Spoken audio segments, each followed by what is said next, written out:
Let's now turn attention to Osun State, where the management of Bowen University, which is a privately owned institution in the state, has suspended ongoing examinations till Monday, 27th of January. This follows the death of one of its students in a suspected attack. The deceased, a student of the College of Management and Social Sciences of the institution, reportedly died on Wednesday night.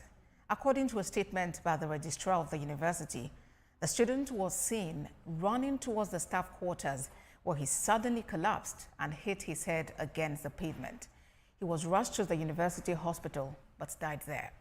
The statement adds that a closer inspection of the student showed he had sustained a wound in his abdominal region prior to the fall, while bruises were also seen around his neck. Family of the deceased has since been contacted, while the matter has been reported to the police. For more on this development, Vice Chancellor of Bowen University, Professor Jonathan Babalola, joins me now on the news at 1. Prof, it's good to have you join us at this time, and our sincere condolences on this unfortunate incident. But, help us understand what really went on. How did this student die? Thank you. I actually wasn't around, but the eyewitness accounts that we got, a lecturer was coming from the gate, trekking towards the staff quarters, the principal officer's staff quarter. From afar, she saw a student who sat on the floor. Another student was actually ahead of her, going in the same direction.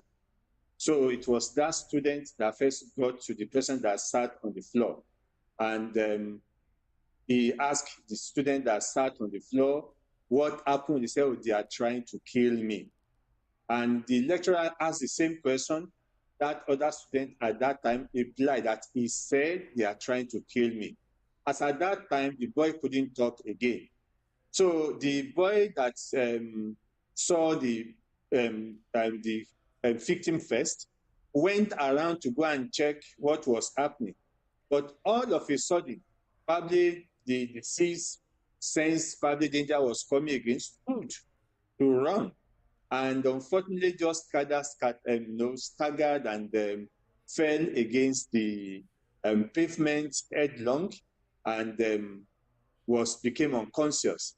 The lecturer shouted, called for help, and they went around to go and check, and they couldn't really find anything. But on a closer examination, the candidate, the victim, had actually sustained injury, which at that time, at the time we made the report, we couldn't say what type of injury, and were careful to say whatever. But from what I saw on the body yesterday, it looks like a sharp object had been used to pierce through him. So there was a cut in his abdomen, there were some scratches on the two necks, and I think a minor one on the other side.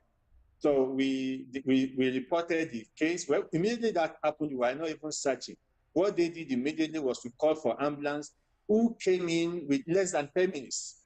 The ambulance came in almost immediately. They took him to the hospital, and the doctor, the nurses, the principal officers, they were all there. They struggled to get him back to life from around 8:20 when the incident happened till around 11:30 something when they discovered that he has given up the ghost. And as at that time, nobody was even sure who the candidate was.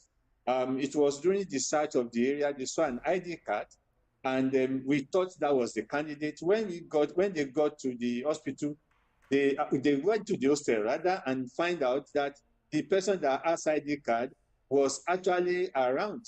And later it was discovered that it was the candidate that the student that helped rush him to the hospital that actually owned the ID card.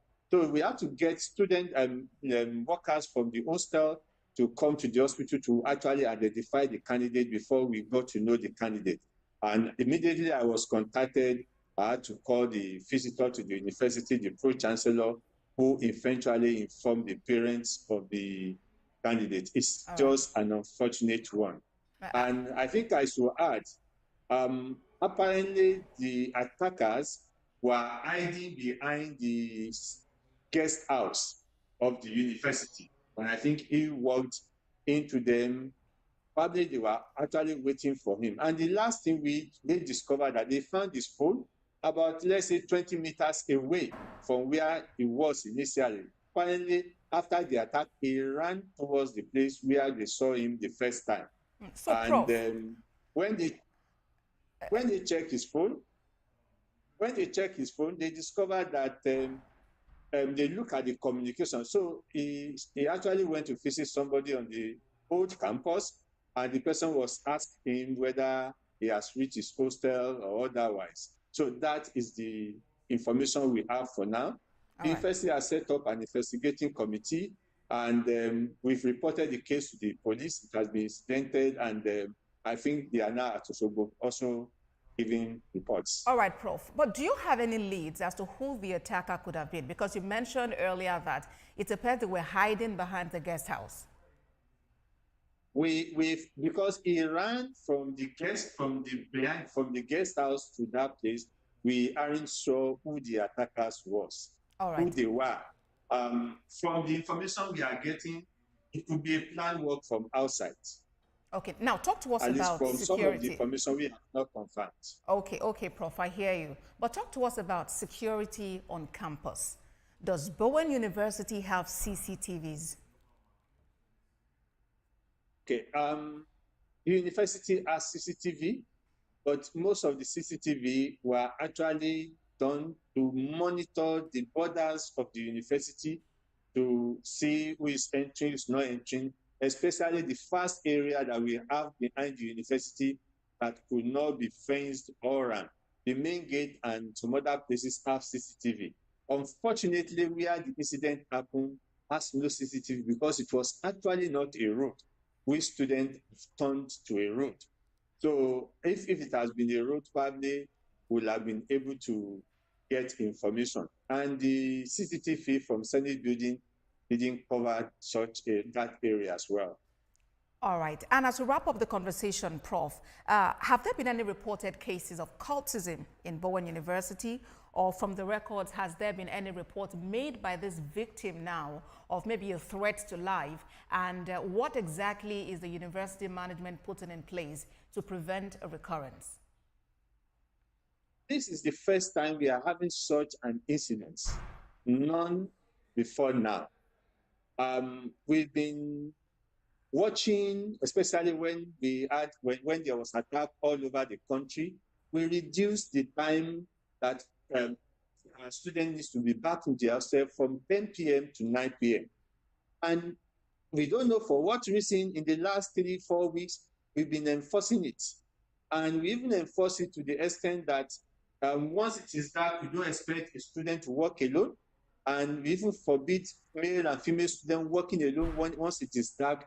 We expect people to move in group just because of the general insecurity in the country. We never knew this would come this way. And there's not been any report from the candidate of any threat. But we are now trying to investigate through the friend he went to see at the other side and the roommates to know if there have been any threat to his life. But of course, there may be some family issues that we are not really into. All right, then. Professor Jonathan Babalola, the Vice Chancellor of Bowen University, thank you very much for helping us understand the situation surrounding the death of this student. Thank you for your time. Thank you. We are very grateful.